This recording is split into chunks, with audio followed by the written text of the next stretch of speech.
The Costa Cup champions Clarendon College claimed All-Islander supremacy after their victory against Manning Cup holders Kingston College in the Issa Olivia Shield final at the National Stadium on Saturday. Olivia Shield is back in the hands of the Chapelton-based school after 20 years. This after they beat Kingston College 1-0 to claim the All-Ireland honours.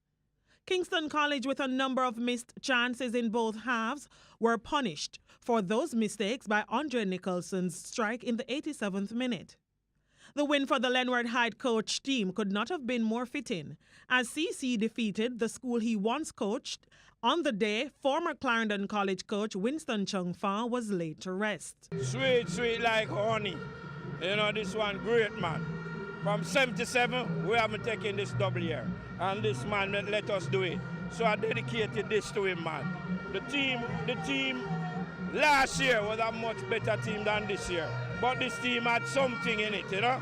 Aside from we started the preseason, and I told them that this team will win the Costa Cup. The North Street-based team ended one drought this season, winning the Manning Cup after 32 years, but will now have to wait to see what the 2019 season has to offer. Yeah, man, it was indeed a very good game of football and a classic example that if you don't take your chances, you're going to pay. We probably would have had the better opportunities on display, at least 4 to 5 glorious chances, at least 3 1-on-1 with the goalkeepers, and we failed to capitalize.